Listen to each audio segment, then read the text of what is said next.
اعوذ باللہ من الشیطان الرجیم بسم اللہ الرحمن الرحیم فمن ازلم ممن افترى علی اللہ کذبا او کذب بآیاتہ اولئک ینالہم نصیبہم من الکتاب حتی اذا جاءتہم رسولنا یتوفونہم قالوا أين ما كنتم تدعون من دون الله قالوا ضلوا عنا وشهدوا على أنفسهم أنهم كانوا كافرين صدق اللہ العظیم۔ میں نے آپ کے سامنے سورہ الاعراف کی 37 نمبر کی آیت تلاوت کی ہے۔ اس آیت میں اللہ تعالیٰ نے ہمارے لیے نصیحت کے لیے، ہماری یاد دہانی کے لیے، ہماری تربیت کے لیے بہت سی چیزیں بیان کی ہیں۔ اصل میں قرآن مجید کی یہ خصوصیت ہے کہ اس کی ایک آیت بھی انسان کی زندگی کو مکمل طور پر تبدیل کر سکتی ہے۔ اب اس بات پر اللہ کا شکر ادا کرتے ہیں، یا ہم اس بات پر اللہ کا شکر ہم کو ادا کرنا چاہیے کہ اللہ نے ہم کو مسلمان بنایا، کیونکہ قرآن مجید میں اللہ نے بیان فرمایا کہ اللہ کے نزدیک دین صرف اسلام ہے۔ اسلام کے علاوہ اللہ کے نزدیک کوئی دین نہیں ہے۔ اس کے علاوہ کوئی دین، کوئی مذہب اگر کوئی شخص لے کر اللہ کے سامنے حاضر ہوتا ہے تو وہ ہمیشہ ہمیشہ کے لیے جہنم میں داخل کر دیا جائے گا۔ یہ ہمارا ایمان ہے، یہ ہمارا عقیدہ ہے، یہ قرآن کی بات ہے کہ اسلام کے علاوہ اللہ کے پاس کوئی بھی دین قابل قبول نہیں ہے۔ تو اس بات پر ہم شکر ادا کرتے ہیں، اس بات پر ہم کو فخر ہے کہ اللہ نے ہم کو مسلمان بنایا اور اس دین کو ماننے والا بنایا جو کہ حقیقی دین ہے۔ یہ غور کیجئے کہ کتنی بڑی نعمت اللہ تعالیٰ نے ہم کو دی ہے۔ یہ آیت میں نے آپ کے سامنے رکھی ہے، میں نے ابتدا میں جو بات رکھی کہ اس میں بہت سی نصیحت ہے ہمارے لیے، بہت سی یاد دہانی ہے، بہت سی باتیں ہیں جس کے ذریعے سے ہم اپنی تربیت کر سکتے ہیں۔ ایک یاد دہانی ہم کو اس ایک آیت کے ذریعے سے مل سکتی ہے۔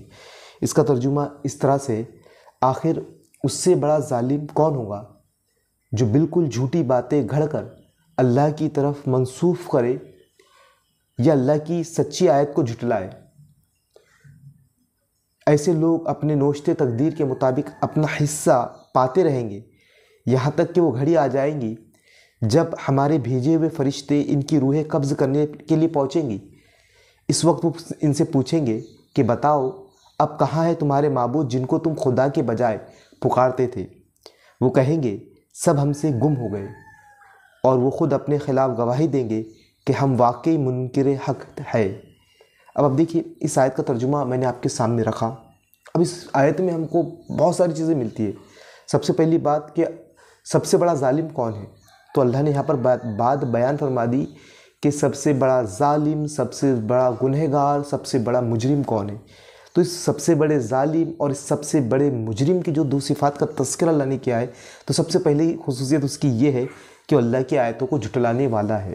ہم دیکھیں لیکن جب بھی ہم قرآن پڑھیں تو یہ بات تو ہم یاد رکھیں کہ جو بھی آیت ہم پڑھ رہے ہیں تو پہلے پڑھنا جو بھی خصوصیت یا جو بھی ایک کوئی چیز کسی جہنمی کی کوئی بات بتائی جا رہی ہے، جنتی کی کوئی صفت بتائی جا رہی ہے، تو ہم اپنے آپ کو اس میں رکھنے کی کوشش کریں کہ دیکھیں کہ یہاں پر اللہ نے ایک ظالم کہا ہے کہ کون جو اللہ کی آیتوں کو جھٹلائے، یعنی جو اللہ تعالیٰ کی آیتوں کا انکار کرے۔ قرآن مجید اللہ تعالیٰ کی آیتیں میں اللہ تعالیٰ کی آیتیں موجود ہے، 6000 سے زائد آیتیں ہیں، بہت ساری تو ان آیتوں کا جھٹلانا، اللہ کی آیتوں کا جھٹلانا۔ اب اس سے پہلے آپ دیکھیے کہ آدم علیہ السلام کا تذکرہ ہو چکا ہے، اور آدم علیہ السلام کو بھی اللہ نے وہی بات کی کہ جو میری آیتوں کا انکار کرے گا میں انہیں بھڑکتی ہوئی آگ میں ڈال دوں گا۔ اور دیکھو کہ جب بھی میرے پاس تمہاری طرف سے کوئی آیتیں آئے تو جو میری آیتوں کی پیروی کرے گا تو قیامت کے دن انہیں کوئی خوف اور کوئی غم نہیں ہوگا، یعنی ہمیشہ کے خوف اور غم سے بچنا ہے ہم کو، تو اللہ تعالیٰ کی آیتوں کی پیروی کرنا پڑے گی۔ تو یہاں پر اللہ نے یہ بات بھی بیان فرمائی، تو پیروی کرنے والوں کا یہ بدلہ ہے، ان کو ایک اجر ملے گا کہ ان کو کوئی خوف اور کوئی پریشانی لاحق نہیں ہوگی۔ لیکن وہ سب سے بڑا گنہگار ہے، وہ سب سے بڑا ظالم ہے جو اللہ کی آیتوں کا انکار کرتا ہے۔ پھر آگے اللہ نے بیان فرمایا کہ یہ جو جھٹلائے، انکار کرے اللہ کی آیتوں کا اور اللہ پر جھوٹ باندھے۔ پہلی صفت کا جو تذکرہ ہے کہ اللہ پر جھوٹ باندھے، یعنی آپ دیکھیں کہ کوئی چیز معلوم نہیں ہے اور اللہ پر جھوٹ باندھا جا رہا ہے۔ اب آپ دیکھیں کہ طرح طرح سے لوگ مختلف معبودوں کی پرستش، عبادت بندگی کر رہے ہیں، اور یہ سمجھتے ہیں کہ وہ جھوٹ باندھ کر رہے ہیں، حالانکہ کوئی ان کی حقیقت نہیں. جن معبودوں کی عبادت کر رہے ہیں ان کی کوئی حقیقت نہیں، ان کی کوئی طاقت نہیں، لیکن انہیں من گھڑت بنا دیا ہے.